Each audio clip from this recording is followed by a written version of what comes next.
Hi, I'm Chemda. I'm Carrie. We're Gilmore Friends. We sure are. We just finished season 1, episode 4, and we're here to talk about it. I have a quick question. Chemda, what was this episode called? What is the title of this episode?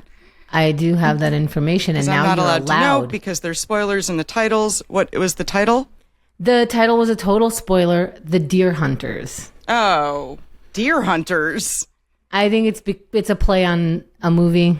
Yes, I know, but that's a graphic movie that is not for this lighthearted show. I never saw it. Neither have I. All I know about it is that it's really graphic. Oh, I'm not going to watch it then. What do the fans think about this episode? So I think every episode is very controversial. I think that there's an aspect of Rory being perfect, and then there's also an aspect of 25 years later we're tearing her down, that she's not perfect. We've all gotten a little smarter, and I think there's a lot of controversy around this episode, around other episodes like this where you would probably go, what does everybody think about this? So I don't think I could ever say everybody thought this of this. I know that I can say that this episode is talked about a lot. Okay. Yeah. In a good way or not in a good way? I think when it comes to Gilmore Girls, every episode is talked about a lot in a good and in a bad way. Okay. It's absolutely unbelievable. And the thread, when people come up with an actual genuine new topic, because we've discussed this to death, when they come up with a genuine new topic, and I can't tell you what that is, but I will tell you when we get to that episode, because down the thread, it'll all be like, I never thought of this. This is a new topic. Oh my God. It was what if the situation went right instead of left sort of idea. Sliding doors thing.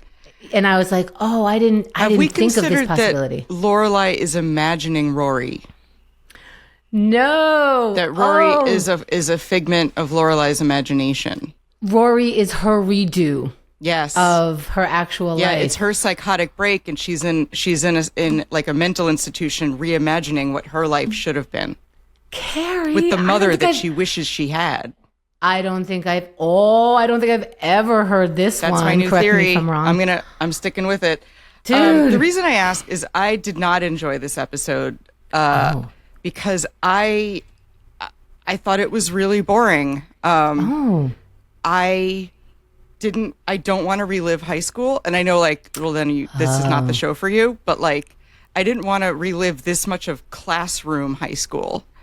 What do you mean by that? Just the anxiety of studying for a test, the blah blah blah. This is 20% of your grade. By the way, I never understood the 20% of your grade. I'm not sure that any teacher has ever said anything like that to us, and I don't know how you could do one test being 20%. How is that? So, how is one day 20% of my understanding of this? Right.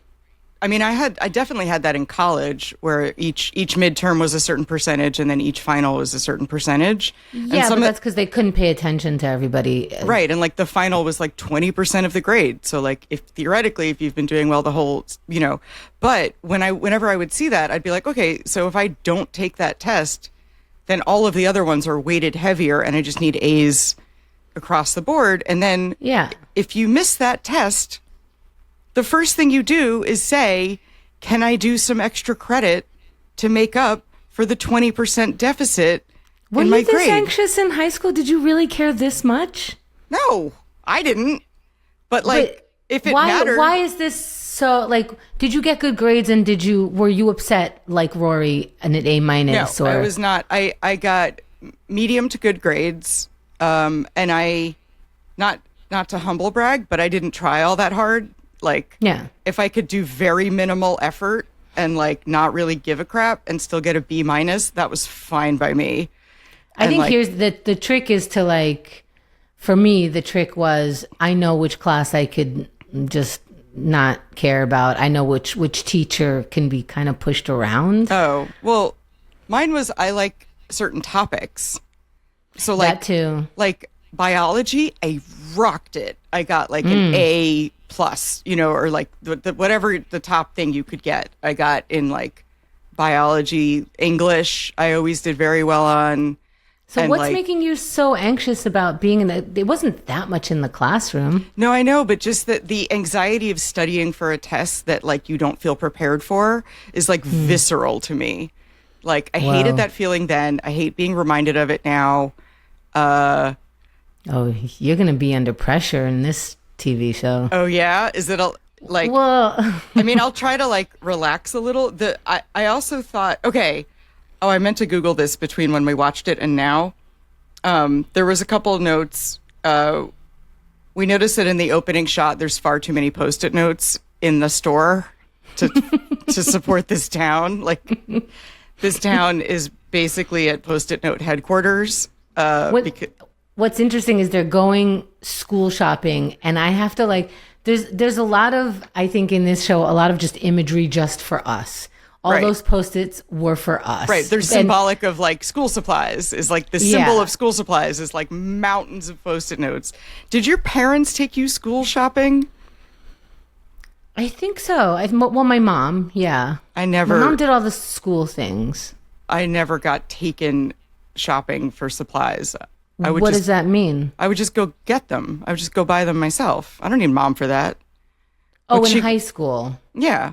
Oh yeah, you're right. In high school, but like what's mom gonna do? I'm like, you need this, and this. Right. You know, go get it. Well, they're up each other's butts. She even said in the beginning, like, I don't need you to do this, and she just likes to be a part of her every waking moment. Right. Yeah, they're codependent. Yeah. They have a codependency thing about each other. Harps. Harps cost tens of thousands of dollars. You would never use your own harp as a weapon. You just wouldn't. Ask That's any so funny. harpist. That's what you think about, and what I think about is like this actress actually had to know how to play the harp. I don't think she was faking it. You don't think she was faking it? You think she was faking it? I think she was faking it. I think they added in post. No. Yeah. Can we find? She's faking it? She's faking it. Yeah. Chemda, you're so sweet. Oh, that is the most naive thing I've ever said. And also, That's I not the most naive. I don't even think it's a real harp. I think that's a stagey harp.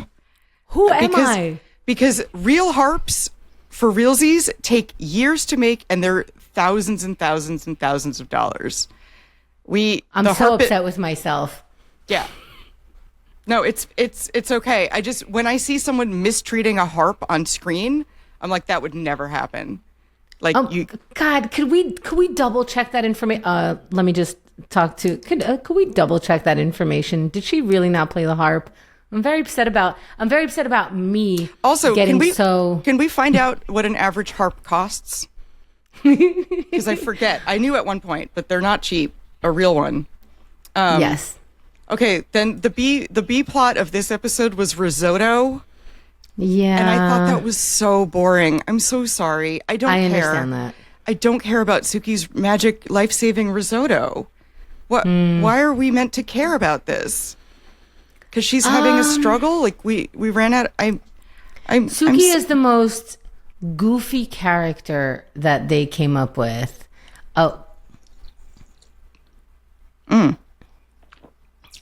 Okay, it was a real harp. It was a real harp on the show. A full size. But she's not actually playing it.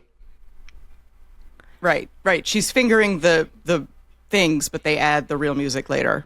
Well, she does a good fingering. I'm an idiot. Yeah. This whole time, I'm like, wow. And she learned how to play the harp of all things. I mean, I wanted to name this episode. I wrote a ton of puns on the D. Like Rory gets the D. Nice. Rory takes the D. Rory doesn't want the D. $15,000 and $20,000. They can be up to $100,000. Okay, we just got word. Harps can be between $15,000 and $100,000. Yes. So the minute, and of course in the episode, the minute the teacher says there are no makeups, you can't be late. There are no makeups. We know that she's going to miss it, because why would they add that if she doesn't miss it? You did predict that well. I didn't like that Lorelai was acting like a weird toddler when Rory wanted to study, and all of a sudden Lorelai is 4 years old, and like she gets called out on it. Yes, I think that the two of them act like little girls. I think because there's a small age gap between them, they're always seen as very youthful and very like, oh, we could just eat whatever we want. We could say whatever we want. We're just so very charming and fun and cute, and we don't take anything seriously. All of this intellect just comes to us. Right. Yeah. Yeah. So, but if you think about it, it's that would have been Rory's expression, and she would have gone right with her with that, except that she got a D. So right. I think they're showing us like normally Rory is kid-like, and so is her mom. Right, and normally they would be bouncing up and down to get ice cream, but Rory got the D, and now that changes everything once you get the D. All right, Carrie. All right. What else did I write down? Okay. So the scene where Lorelai goes to the parent-teacher conference was the most baffling scene I have seen yet in the series. When you arrive late to a place, do you A, walk in, look around, and take a seat? Do you B, scramble up to the front of the room and start explaining it to the person who's at the front of the room, and then make a big stink about how the coffee's not to your liking? Or do you C, not go? Because I think Lorelai chooses the worst option of any awkward situation. It's painful. It's like Curb Your Enthusiasm. Like, that's not how a real person would arrive late to a meeting. No, but if you notice, first of all, she is a child. She was late every single time it was important. Right. When was the last time she was late? She showed up in a cowboy outfit. Right. And she was also mumbling and jumbling then, because I think what happens is when she gets nervous, she gets stuttery, she falls down, she says inappropriate things, and it's just, it is who she is. She's manic pixie dream girl at 32, which baffles me that she can run an inn with this kind of like never on time, always being like weird, and just the social graces of like being late to a meeting are not such that you go to the front of the room and start explaining it to the person who's talking, and then you leave 5 minutes later. She didn't say for any important part of the meeting. She got there, she tripped over a globe, she dissed the coffee, she like talked to the teacher and like they're vaguely flirty, which is so weird. And then she's like, oh no, she got a D, I gotta go. And she bolts out of there. What? That was you going to the meeting? This is you being like an engaged parent? And also, why are you late? Why are you late to all this very, very serious things? You're trying to get your daughter to go to Harvard. She's going to a school where they're warning you that they have sticks up their butt. They said that we don't like anything normal. We are so strict that whatever we're you not think even is sure hard, you want this any is of this. harder than you thought hard could be. Right. So if you go in knowing that, right, I did like the montage of them studying together. That was really sweet. And like, I was going to ask you, did you study with your parent? No, never. I mean, spelling, yes. I was always a very bad speller, and Mom would put the note card with the spelling and then just read me the words, and I would try to spell them. You know what? I had to, to this day. To this day, I'm a bad speller, but it's not because Mom didn't try. Like, that was the only thing she really did study with me. But I would either not study or study on my own or with friends. Yeah, I wanted to study with friends, but I never studied at all. I just thought it was like a really good plot line for every sitcom I saw. They were like, let's get together and study, but they never studied. They always did something fun. Right. So I was always looking for the fun thing to do. And if the information did not get into me during the class, it wasn't coming out on the test. We would get together and have study groups, especially for I guess in high school for the regents, for people not in New York State. How do you study? What's that? How do you study? Are you, because all she was doing was memorizing. We would get into little groups and like go through the practice tests and then like argue about it and like we would come up with mnemonic devices to remember art history stuff. That's true. We would get into these little groups, and because we had this unbelievable amount of art history. You could never learn all the art history in the world ever, you know? Even the all you're learning is of it. dates, right? What? You're memorizing dates from well, date I mean, to it date was to dates date. and themes and like context and like other things. But yeah, a lot of dates. It is a lot of dates. And so we'd have to, like the ziggurat at Ur was from 2100 BC. And I remember that because of a study session, that's when the ziggurat at Ur was made. Okay, I remember 5 minutes before a French test, and I didn't learn anything in French. The guy was the worst, and I was the worst as well. But a friend of mine was like, "Oh, je mal à la gauche," and I'm like, "Je mal à la gauche, je mal à la gauche, je mal à la la la la la la la gauche." That was 7th grade. I still remember that. That's and what does it only mean? thing. I am something bad left. I think it means my throat hurts.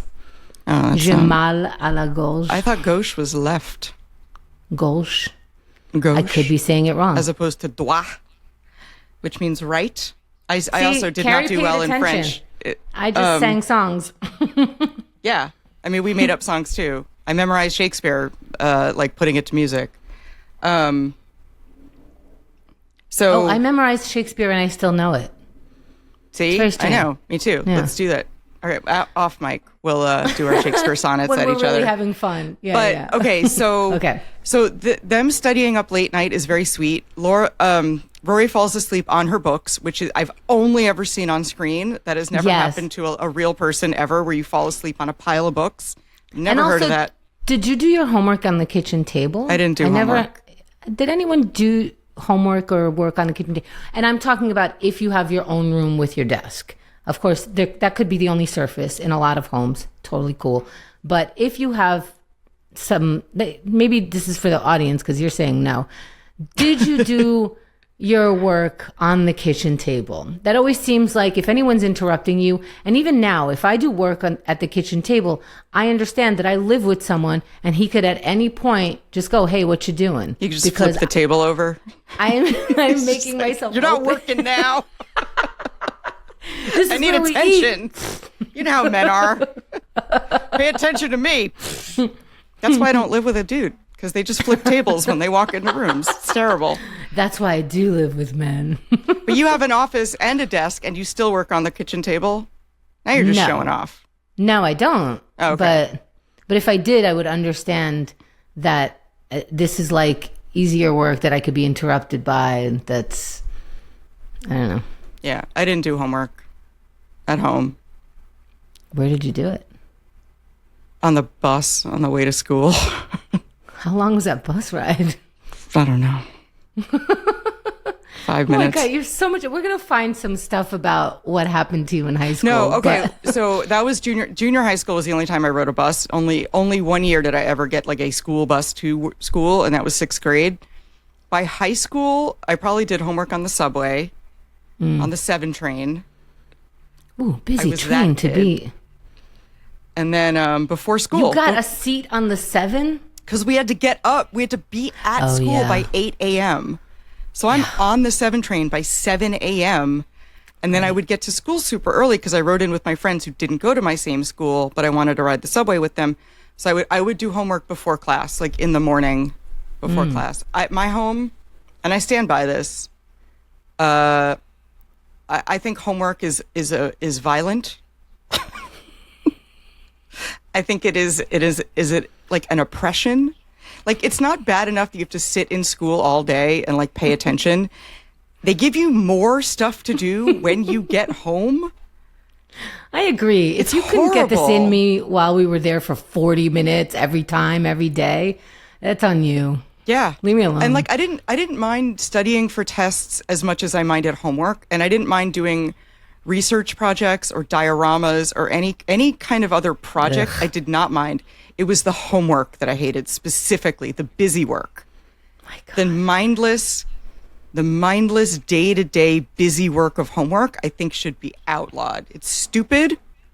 You want to prove that you've mastered the material that I've given you, you take a test, you write the paper, you make the diorama.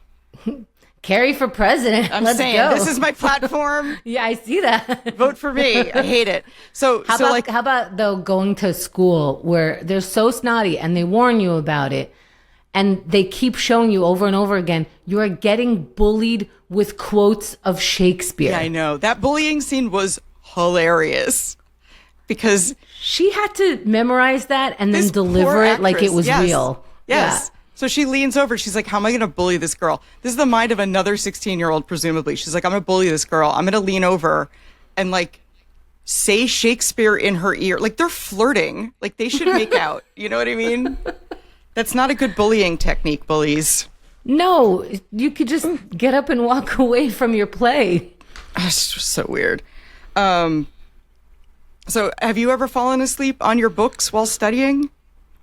I was a bad student. I still got good grades, but it's only because if I was listening, I could do it. But I don't know. No. I think Lorelai as the mother who is involved, like she understands the urgency and the stakes of this, should, rather than get up in the middle of the night with her blanket and sit next to her, which was very sweet. I mean, it was really sweet that she like wanted to snuggle and be at the table with her.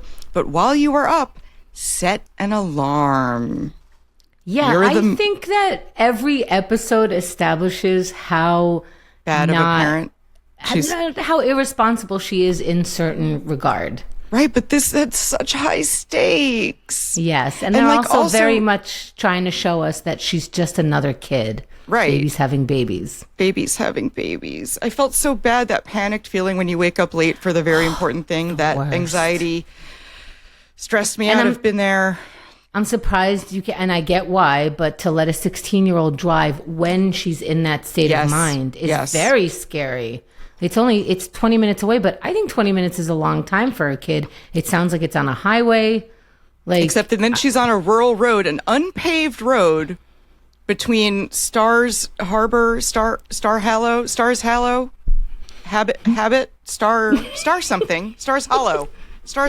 is right. Okay. Between I didn't want to interrupt that. You did. You nailed it. We're going to edit that in post. It's great. Oh, hell no. Between Stars Hollow and what's the Hartford. Hartford. Yeah. There's a section of unpaved road. Like it's a dirt road. I don't believe it. I don't believe it. Their street is on a paved road. So they have to go off-roading for her to get to school. That was very silly to me.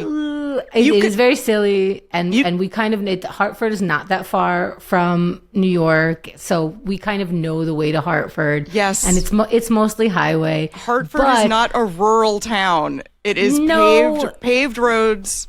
Was it not paved in the year 2000? I don't know, but I think it was. It's not. I think she was closer to home, and they're showing us how in the woods they live, such a small town. But even in the town, they had a road. The town road goes to the highway. I'm standing by this.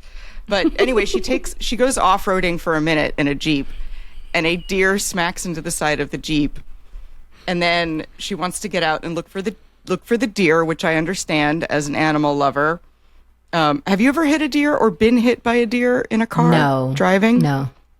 No, never come close either. I'm so nervous when I drive upstate. Yeah. From New York City. I have hit a deer. Oof. And it was in a town. It was not on a rural road. It was in a multi-lane strip mall, lights, like street lights and street lamps. And I wasn't going very fast, but the deer hit I really believe Rory, because this deer materialized out of nowhere and rammed into my car. And you're Rory. I'm Rory. And every episode, you're Rory. Yeah. I'm really smart. And I really hate the D. But get this. I hit a deer and I was flustered. It ran off. The deer ran off. Right? So it wasn't like it slammed into my it hit the car on the side. Then it ran off into brush. And I don't say woods because it was a town, but it ran off into a piece of land that I couldn't safely follow. I pulled over to a gas station and I was shaking. Were you 16 and late for a test? No, I was 30 something and on my way to a gig, a stand-up comedy gig. I was on my way to open for a hypnotist in Poughkeepsie. So the deer was doing you a favor. No, I made it to the show. Nice. But I couldn't cry because I'm about to be on stage. So I was all flustered, and I was very upset that I might have hurt a deer, even though the deer, I think, was suicidal. Oh. And I also swear that it made eye contact with me upon impact. It came out of nowhere. It came out of nowhere. It made eye contact with me. Uh-huh. And then impact, and then it ran off. It left blood and hair on my car.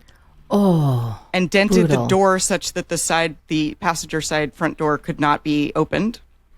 And then I went to the gig, and I had to open for a hypnotist. And for those of you wondering, yes, it is fake. Does that need to be said? I opened for this dude. I had to do 2 sets.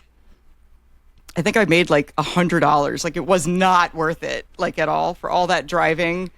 They didn't even give me a free meal. They gave me like 10% off, like, appetizers. It was awful. And pay or feed your comics. If you're booking a comic for something, you just feed them. It's so easy. You're a restaurant. Anyway, so my point was that I get that Rory wanted to go make sure the deer was okay, but also she's running late for something. Yes. I think it took 2 minutes tops off her time. Yes. And I really think it might have taken 1. I think she's going to the kind of school where if you are 10 seconds late, you're late and the Right. door has been closed. So it doesn't really matter. But yeah, if you're already in the middle of things, I mean, I would need a second because I just got hit and I always need to like pull over and just, like you said, you need to compose yourself. That's scary. Yeah. I mean, I had to calm down. Like, my adrenaline shot through the roof, and I wanted to cry so badly because, like, that's a living thing, and, you know, I don't like hurting the critters at all. Yeah. But there was nothing I could do. It ran off, and I have to believe that it ran off to live and have a very happy and long life. I heard from it. Wait, hold on. It did. Yep. Everything's cool. It died of natural causes at old age, surrounded by its family. Good. We just heard it is still alive. Still alive. Still alive. This was like 15 years ago. 25 years ago. 25 years. All right. So I felt bad. Could we quickly talk about, she called Lane, and I had to tell you, don't look down, don't write notes, because there's some things about this show that's so visual, and one of them is Lane's closet. Lane's lair. Yes. Lane's sex pad. She has a sex pad. Why does Lane have a sex pad? She has multiple lava lamps. Because she thinks they're pretty. They are pretty. Also, yes. She's in there before school. But her school is across the street. Yeah, but still, you hang out in your sex lair before school? I never hung out in my sex lair before school. Please, I hardly made it to school on time every single day. I'm not hanging out. I'm going in my head. I'm like, I don't have to comb my hair. Yeah, exactly. You take the things off the list the later you get. You're like, I already know what I'm going to wear. Right. Right. I don't need breakfast. I'll grab it on the way out. Right, you know? Yeah. Who needs breakfast? No, but she's sitting, she's lounging in her sex lair. Multiple lava lamps are going. So uncomfortable with that. Rory calls with like, where are my notes? What does she need a note for in that moment? I think all of these things, I think this was a setup episode. That's what I think it is. I think we saw Lane. We saw we heard that the Rosemary's Baby dude, Dean, had been asking about her. Yes, Rosemary's Baby guy. Yes, Rosemary's Baby guy. I just relate so much to Lane, except I think she's cooler. Like, you know, hiding her flair from her parents. Yes. And then she enters and it's a totally normal bedroom. Yep. It's like a boring bedroom. Yep. It's true. And No, if you she notice did the great. clothes that she wears, and then she has to change when she's outside into things that have a personality, have teenagedom in it. Lane's going to be the coolest dominatrix in the world when she grows up, you know, because she'll have her like... me so uncomfortable. She'll have her like day job, like cover. And then at night, she like makes way more money than any of us being like a pro dom. I can't wait for like the Lane story. I'm sorry that she's 16 now, but it's not gonna sound weird when she's 18. I love your predictions. I love it. So that's what I predict. How old were you when you got your first lava lamp? I never got a lava lamp. I didn't know I was like this until later. Oh, sweetie. Yeah. You seem like you need a lava. I mean, that's... You know what it is? I was like that at heart, but I'm not a visual design person, so I didn't know how to express that. All right, I'm getting you a lava lamp.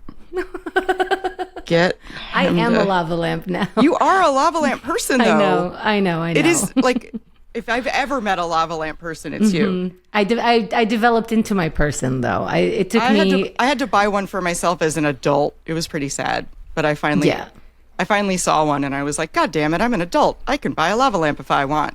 They're only like $30, so I bought one.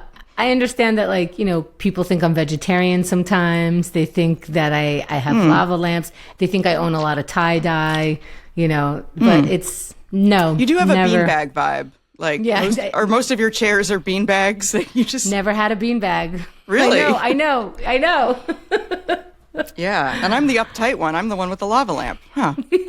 Interesting. But I had to ode to Lane's closet and her expression because I envy that she was capable of doing all of that and that we get to see it. I like it. I liked her closet. Yeah. Again, I want the Lane story. Yeah. Yeah. I think it's interesting. And I want to see where that character goes because her mom either needs to lighten up or she's going to get out of the house or something. I'm crossing deer off our little image list. Yes. Right? This was the deer that's the deer represented on that list because it had antlers. You just say deer to a Gilmore friend and they know exactly and they know what I'm talking about. Yeah, they can discuss it with you at length. Oh, dear. But I love that she shows up late. I love that she's freaked out. I love that he's like, I'm sorry, and he's polite. And I love that she freaks out. Yeah. What did you think of that? Well, I think the line, hi, hello, Quippy. Come on, Quippy. Just to Paris. I love a snotty Rory. Like, that was very satisfying to see her like flip out because we haven't seen that yet. We saw her throw like a tantrum. And we saw her throw a pencil. And I think those are indications because you don't really throw a pen with that much anxiety. That means that something else is going on. It's building. Yeah. It's totally building. So she couldn't take it. So she couldn't take it. And then she flips out on the girl. It was very satisfying. I like that she flips out on Paris because she's like, how about now? You want to talk now? And then I like that she gives Tristan a little something on the way out too. And I think it's a totally normal response, but I also think it doesn't belong there, and it's possible that neither does she. Oh, at Chilton? Or at...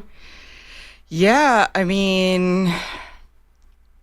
They kick you out for things like that. How devastating would it be to go back to your high school, though? To go back to start a Hobbit. As El Duce said, rules are rules. We're not here to be fair. We're here to educate. I would never voluntarily go back to my high school. I don't think my ego would allow it. You know, like you went through all the trouble to get there. I mean, it would take grandma off your ass for paying for it, I guess. But I don't think my ego would allow me to like drop out of the fancy school once all this fuss has been made about me going. For sure. And I think you're right. And I don't think she should have quit. But I think that it's time to buy 3 alarm clocks for this family and take some stuff seriously. They warned you. Yes. They warned you that we don't take anything lightly, that at any given moment, you're out of here, whether it's in your own mind or we actually throw you out because you're not good enough. They said most people are not good enough for this, or at least don't want it in their lives. I don't want that kind of stuff. But and he also said 20% of your grade, You cannot make this up, so you can't lose your mind about it. But where did she learn it from? When Lorelai comes in, she's like, I'll take care of this. But they warned you as well. And you came in there like a hillbilly. Yes. And you made your daughter late because you're not responsible. Yeah. And then you come in there as exactly. She came in hot. She didn't come in problem solving. And as if you have any right to say anything about this. Your daughter just yelled at people who were taking a test. Now, granted, she had been bullied, but you should have come in about the bullying before that. So she didn't come in about she should have come in before that. She was there at the school, you said 5 minutes, and then left. So your daughter, you keep saying your daughter tells you everything. She didn't tell you about the bullying. She didn't tell you about the D. And now... I'm sorry. I'm a 12-year-old boy. It's good. It's good. And now you're coming in hot, calling people names. She's come. Yeah, exactly. Why is she coming in so hot? And also, the guy's like, no excuses. I mean, we as the viewer know what these characters are, but that dude doesn't care. And he doesn't think you're cute. Right. And he doesn't think you're adorable. Right. And I've used being adorable to get out of lots of situations. You use what you have at your disposal, but like she's not doing that in that moment. She's just like trying to plead her case, which is a very juvenile thing to do. When you want to be in problem solving mode, be like, all right, what can we do to like make this up in extra credit? Or like, at the end of the semester, is there like a makeup day? Sometimes they would have day, like there's gotta be a way, like your grandmother dies. And like, this is a very rich school, you know? So like, I'm sure when kids freak out because they can't make a test because they have a funeral or something, you know, what do their parents do? You could donate some money. They donate some money. I mean, I'm not advocating that, but I'm saying that would have been a more problem-solving mode. Be like, do you need an extra wing on this building? Right. You know, neither here nor there. She didn't go into. She wasn't trying to fix it. She was just she was being as juvenile. And the guy called it out. He was like, she can't even fathom that her kid doesn't belong in a place or misspoke or she also did the wrong thing. I think we said we like it. I like that Rory fought back, but is now the time? Right. You know, definitely yell at these people. Definitely get them, you know, like not physically, but with your words. Go ahead and fight back, but you did it at the wrong time. This is an uppity school. You need to learn how to navigate that if you want to go to Harvard. Yeah. I mean, also, you said, and also do we have a timeline for how long Rory's been at Chilton? Is it 3 weeks? Like, do we know how long? Because it's still autumn. So I got to assume it, and it's not cold yet. So it hasn't been that long. No, but that's how much of a hard school it is, I guess. Right. But she doesn't have a friend yet, or that we've seen. Right. Right. So it must be very lonely. And then this enormous like academic pressure. And I think she can do it, you know? She obviously, if everything was so easy in your last school, I think you just need an adjustment period. But they are actually telling you don't get an adjustment period. We don't care about your feelings. We don't care how many alarm clocks you have to buy. Both of you have to get more responsible if you want to be in this world, which Lorelai didn't want to as she was growing up. So why is she buying her 4-year-old a Harvard sweatshirt and then questioning, was this your idea or mine? Obviously it was your idea. Who, as a 4-year-old, is like, you know what? I think I'm going to go to Harvard. Yeah, exactly. And why would she push that life when she knows she pushed away from it and was so upset by it that she ran away from home? And why would she put her daughter on that track? I never understood that. Yeah. I think that was very funny when she asked, like, did I want you to go to Harvard or did you? And I'm like, you put a Harvard sweater on a 4-year-old. Also, Rory's in her imagination. She's having a psychotic break. So she bought the sweatshirt for herself, you know? Very weird. I kind of like this thought process. I'm saying, prove me wrong. But it's making me upset also because I want this to be real. No, it's not real. They made a magical place for me, Carrie. It's all in her mind. Not take it away. It's all in her mind. No, I can't. So I did not enjoy this episode. I'm giving it a 5.6. Okay. But I think I'm, now that we've spoken of it, I might be projecting my own academic anxieties onto this episode, where I hate that feeling of studying for a test that I don't feel prepared for. And I hate waking up late for something important. The rest of us love it. Some people don't. Some people are more laid back than me, believe it or not. I guess. I know that's hard to believe. You are very reliable. Yeah. Well, that's I enjoy that about you. I work really hard on being on time, you know? Like, I don't know that you've ever been late to anything. I like that reputation, so that if something does happen and I am late, I get a little grace, right? That you're not just the flaky friend who never shows up on time. So like if I'm late, I'm like, well, at least you know that like I wouldn't normally be late. Like you get a little bit more grace, right? I want to be that, and I'm more on time now, but I was the late friend, and it's a terrible feeling. It's a terrible feeling, but nobody should have any empathy for me, because I did that. I did that every single time because I didn't respect time. And because you didn't respect time, or you didn't have good time management, or both. It's the same thing. It's the same thing. They're but like one respect and the same. time sort of implies that it was a choice, whereas time management issue implies that there's like. Doesn't matter. There's always a choice. There is an absolute choice. When you respect time, you time manage well because you make it a priority. God. This is what I sound like. Okay, I gotta leave. Yeah, you're okay, Grandma.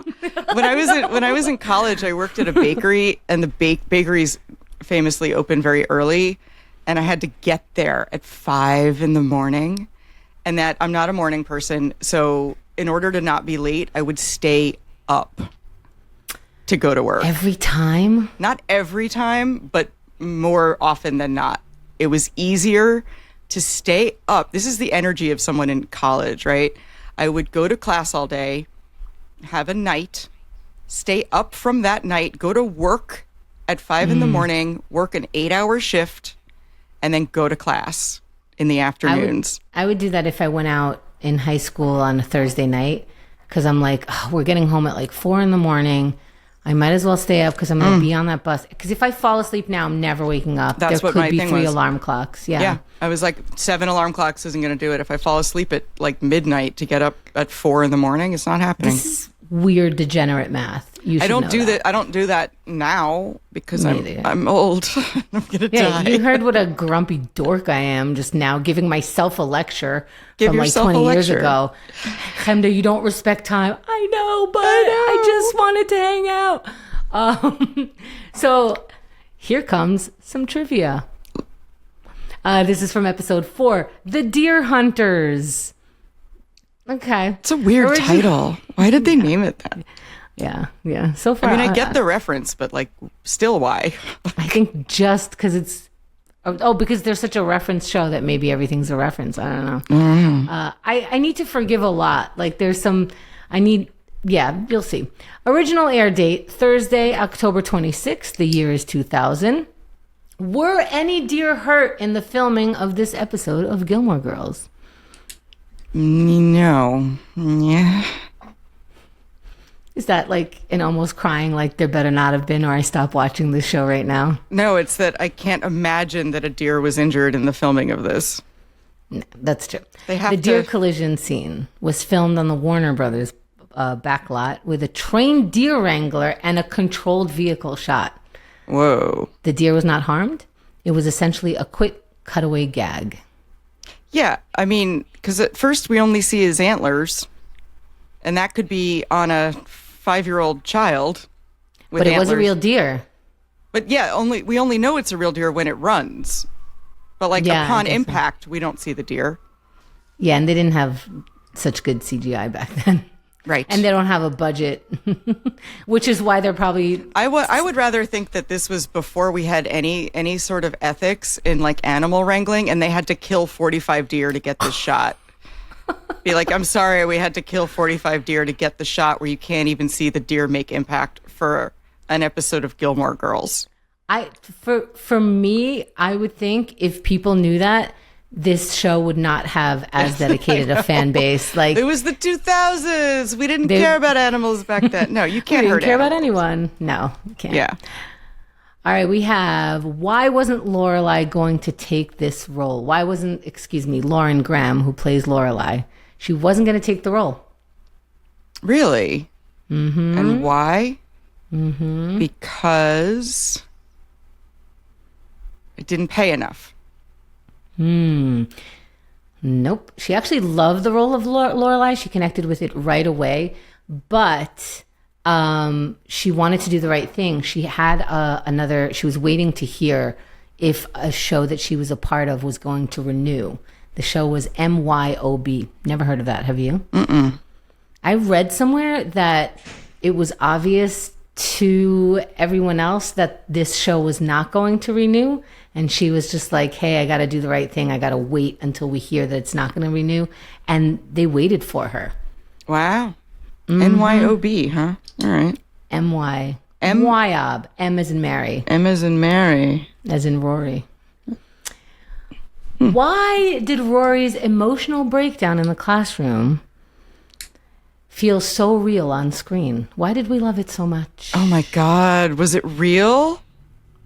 Did the director Did you tell her some terrible gossip? Yeah. Did the director like Cronenberg her and make her do 900 takes and then she just snapped? Was she being tortured? Oh, I like your version. No, the actress Alexis was genuinely nervous about memorizing long monologues. So it added to the authenticity. Oh. So she was still, as we learned before, this was her first role.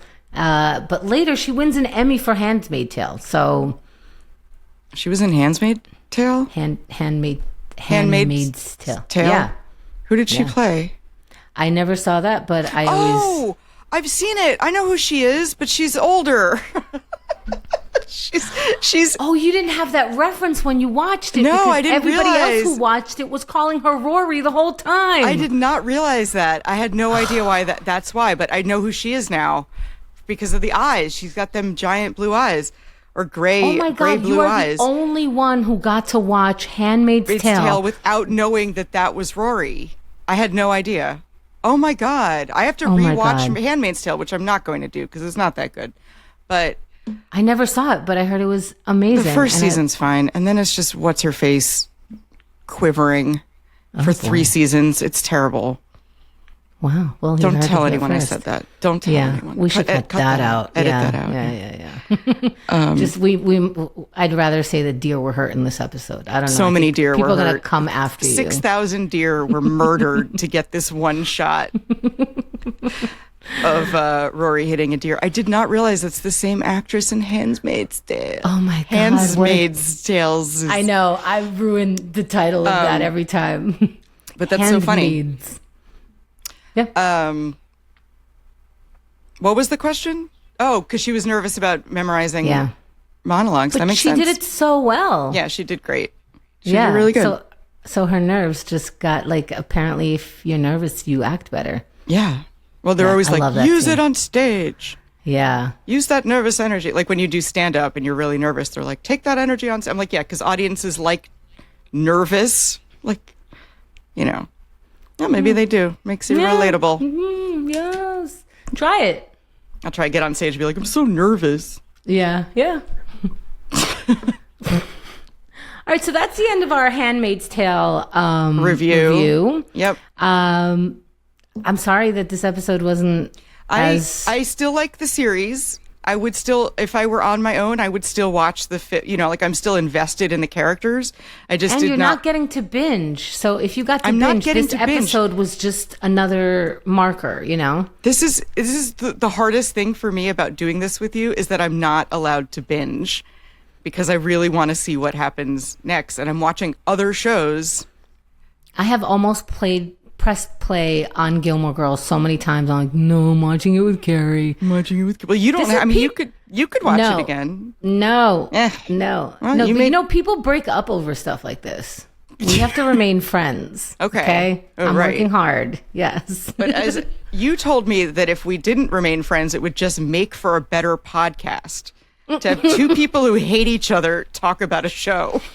I said so many things to you just so you would do this and watch the show. I've been manipulated. I said so many things. Yes, I was yes. like, we can't be friends unless we watch this.